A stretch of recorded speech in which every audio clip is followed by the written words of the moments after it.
பெருசு எதுக்குடா திடீர்னு நம்மளை கூப்பிட்டுச்சு? எல்லாத்துக்கும் ராவா ஊத்தி கவுத்துறடா. எதுக்குடா பாட்டு? கேபி சுந்தரம் பாலுக்கு பர்த்டே, அதுக்கு பார்ட்டி ஏற்பாடு பண்ணி வச்சிருக்கீங்க. உட்கார. சார் என்ன சார் வேணும்? ஹாய். என்ன தாத்தா பார்ட்டி எல்லாம் தடபடலா இருக்கு? என்ன உனக்கு பார்த்துட்டேயா? பின்ன கல்யாண நாளா? இல்லடா. இல்ல நம்ம தோட்ட வேலை செஞ்ச வெள்ளைய மாவளை உசார் பண்ணிட்டேன்னு சொல்லு. இல்லடா, அதான்டா என்ன சைட் அடிச்சிட்டு இருக்கா. நான் தான் அவளை பொறுமையா இருக்க சொல்லியிருக்கேன். அது தினமும் என் பையன் கூடவே தண்ணி அடிச்சு போர் அடிச்சு சேஞ்ச் இருக்கட்டுமே அப்படின்னு தான் இன்னைக்கு உங்க கூட எல்லாம் ஊத்துடா. அடி வர்றதான்டா. அவனுக்கும் கொடுக்கடா. டேய் உடஞ்சிட போகுதுடா. சாரி சரக்குடா. பார்த்து எப்படி இருக்கு? கும்முன்னு இருக்கு. இருக்கும். ஏடா உனக்கு இப்பதான் எறும்பு கச்சா மாதிரி இருக்குது. ஐயோ இவன் தெளிவா இருக்கான்டா. ஊத்துடா. வாட்டர் மாதிரி இருக்காருன்னு பாக்காத, புள்ள தாண்டும் பழைய கை. தலையில ஊத்துறா. டேய் பெருசு மரியாதை குடுறா. சபையிலே உட்கார்ந்தாச்சு, பின்ன என்னடா? இங்க பாரு, நானும் அவனுக்கு க்ளோஸ்ரா. இங்க பாரு. ஏடா உன் ஃபிகர் என்னடா ஆச்சு? தாத்தா எங்க அப்பனுக்கு இருக்கிற அரைக்கோட நிலத்தை வித்து சுதாவுக்கு ஐஸ்கிரீம் வாங்கி கொடுத்து சட்டையிலே தாஜ்மஹால் கட்டேன் தாத்தா. சட்டையை கழட்டி போடுற மாதிரி என்னையும் கழட்டி போட்டா தாத்தா. சரி போட்டு விடுறா. அவன் அட்ரஸை கொடு, நான் ட்ரை பண்றேன். உனக்கு தேவையாது? ஏண்டா உனக்கு தேவையா? ஊத்துவியா? டேய் ஊத்து சொன்னாரா? என்னடா என் கிளாஸ காணா? எனக்கு ஊத்துக்கடா. நீ ஏன்டா சைலண்டா இருக்க? அட நீ வேற பெருசு. இந்த மாதிரிலாம் நடக்கும்னு தெரிஞ்சுதான் புதிய பாதை பார்த்திபன் ஸ்டைல்ல மேட்ரை முன்னாலே முடிச்சேன். அவன் தெளிவா இருக்கான்டா. ஊத்து இருந்தா என் பேரன் மாதிரி பரிசுத்த ராமனா இருக்கணும். யாரு உன் பேரன் பரிசுத்தமானவனா? டேய் பின்ன என்னடா உங்கள மாதிரியா என் பேரன் பொண்ணுங்க பின்னால சுத்துறான்? டப்பாரா உன் பேரன் பரிசுத்த ராமனா இருந்துட்டு இப்போ கல்யாண ராமனா மாறிட்டான். இதுக்காத்தாண்டா காத்துக்கிட்டு இருந்தேன். ஊத்தி கொடுத்த சரக்குக்கு நஷ்டம் வராம பொண்ணு யாருன்னு சொல்லுங்களேன்டா. அந்த பொண்ணு யாருன்னா, தண்ணி அடிக்க வந்தா தண்ணியை மட்டும் அடிச்சுட்டு போங்கடா. மத்தவங்க விஷயத்துல தலையிடுற வேலை வச்சுக்காதீங்க. அப்ப சைடிஷ கூட எடுக்க கூடாதா மச்சான்?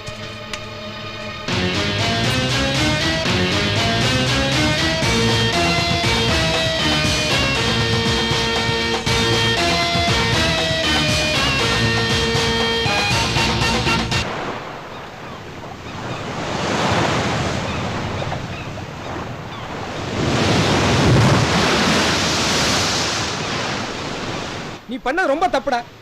யாராட்ட என்ன பேசுறேன்னு தெரியாது? அது இல்லடா. என்ன சொல்லடா? தண்ணி அடிச்சோங்கிறதுக்காக இன்னொருத்தனுடைய லைஃப பத்தி பேசுறதே தப்புடா. டேய் கிழவன் தான்டா நோண்டி கேட்டு இருந்தான். அவனை சொல்லிக்கிட்டு நாம எல்லாரும் தானே குடிச்சோம். ஆமா. இவன் மட்டும் ஏன் வளர்னா? கிழவன் தண்ணி ஊத்தி விட்டது நம்ம வளரணுங்கிறதுக்காகத்தான். இவர் அது கூட அவனுக்கு புரியல. டேய் அந்த கிழவன் துருவி கேட்டப்பே நீ கொஞ்சம் உஷாரா இருக்க வேண்டாம்? எனக்கு அப்பவே டவுட்ரா. என்னடா கிழவன் எப்போதும் அவன் புள்ளையத்தானே தண்ணி அடிக்க உட்கார வச்சிருப்பான், இன்னைக்கு என்னடா நம்ம எல்லாரையும் கூப்பிட்டுருக்கான்னு நினைச்சேன். நீ பொத்துறா. எல்லாம் முடிஞ்சதுக்கு அப்புறம் தான் உனக்கு டவுட்டே வருமா? ஏண்டா ஜீவா கூட எத்தனை வருஷமா பழகுறோம், அவனை பத்தி புரிஞ்சுக்காம இருக்கிறிய? ஏன் அவன் லவ் அவனுக்கே அவங்க அப்பாட்ட சொல்ல தெரியாதா? அது இல்லடா, அவன் வீட்லயே குடிச்சிட்டு அவனை பத்தியே தப்பா பேசினா வேற ஒருத்தனா இருந்தா கழுத்தை பிடிச்சி வெளில தள்ளிருப்பான். சரி நாளைக்கு நாம எல்லாம் அவனை பார்த்து சாரி கேட்கறோம். என்ன? ஓகேடா.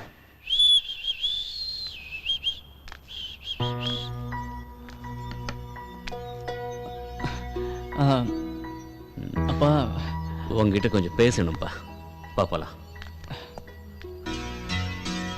லவ் பண்றியாமே? அப்ப நான் யார் லவ் பண்றேன்னு நான் கேட்க போறது இல்லை.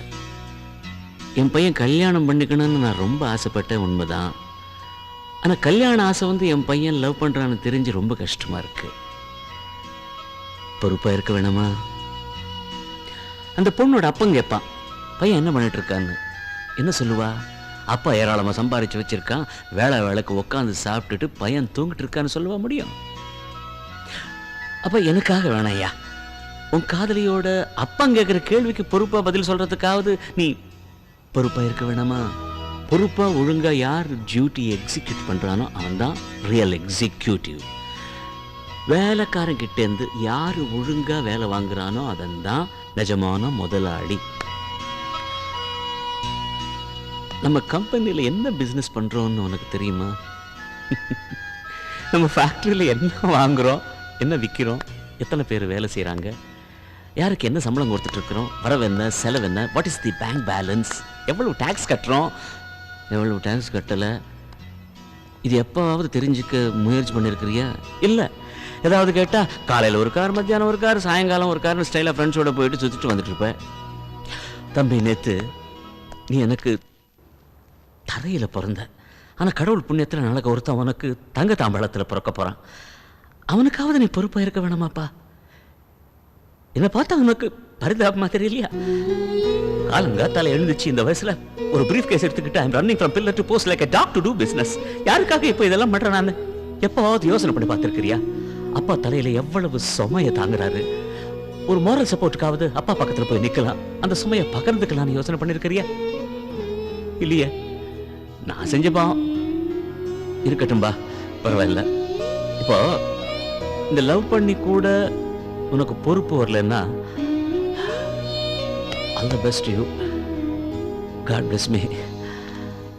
அப்புறம் ரொம்ப நாளுக்கு அப்புறம் சின்ன பையனுக்கு சொன்ன மாதிரி அப்பா கிளாஸ் எடுத்துக்கிட்டு டீச்சிங் எல்லாம் பண்ணியிருக்காருன்னு நினைக்காத. முடிஞ்சா புரிஞ்சுக்கோ, இல்லைன்னா just forget it. I wish you all the best. God bless you. All the best. All the best.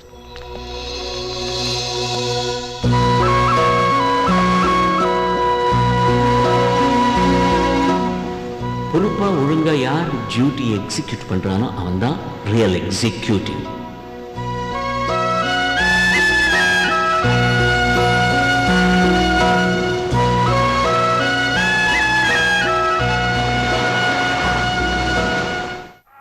நாங்க மசாலா டீ. என்னடா கிளாஸ் ஒரே உயரமா இருக்கிய?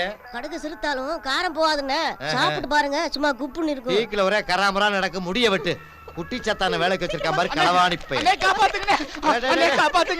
என்னத்தை காப்பாத்துறது, எதுக்கு காப்பாத்துறது? ஒரு விதவைக்கு மறுவாழ்வு கொடுக்கலான்னு கல்யாணம் முடிக்க போனா ஒரு ஊரே சேர்ந்து அறுவாறுத்து வெட்ட வர்றாங்க. அதான்டா, நம்ம ஊர்ல நல்லது செஞ்சாலே வெட்டத்தான் வருவாங்க. ஆனா மேடையை போட்டுக்கிட்டு விதவைகளுக்கெல்லாம் மறுவாழ்வு கொடுங்கள், அரசாங்கம் துணை இருக்கும், ஆயி புய்யும்பாங்க. ஆனா கடைசியா குழப்பம் பண்ணிடுவாங்க. இந்த பாரு, துணிஞ்சு செயல்ல இறங்கி இருக்கிறியா, விடுறாங்களா பத்தியா? எதை பத்தியும் கவலைப்படாத, அண்ணன் சிங்க இருக்கிறேன். சுப்ரீம் கோர்ட்டுக்கு போனாலும் நான் பாத்துக்கிறேன். அப்படியே உங்க 2 பேரையும் கிள்ளி மாதிரி சேர்த்து வைக்கிறேன். பாப்பா கொஞ்சம் இந்த பக்கம் வரல, இங்கே இருக்கட்டும், அதானே சேஃப்டி. பல பஞ்சாயத்தை பாத்துருப்பேன் போல இருக்கு.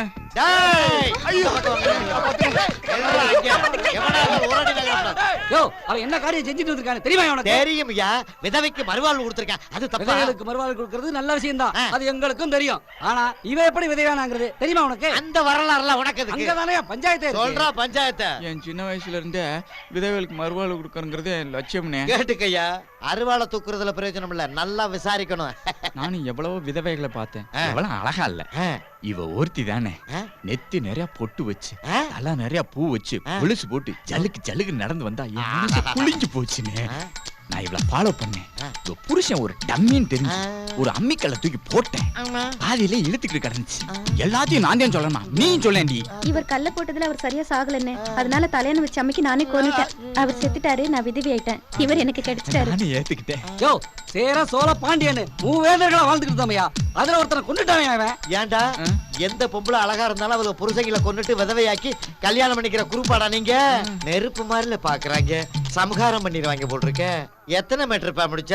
யாரு போயிருக்குண்ணே? நீ? நான் 7வது. 4வது. உனக்கு தலானி தம்பி, நான் தப்பு பண்ணிட்டேன். இப்படிப்பட்ட அயோக்கிய பெண்ணை கண்டிப்பா சரியான தண்டனை கொடுக்கணும். இப்ப நான் அவனை உங்ககிட்ட ஒப்படைக்கிறேன். ஐயோ, ஏண்டா பேச்சு கொடுத்தே அவங்க 2 பேரும் தப்பிக்க விட்டேடா. உன்னை நான் சும்மா விட மாட்டேன்டா. டேய் முதல்ல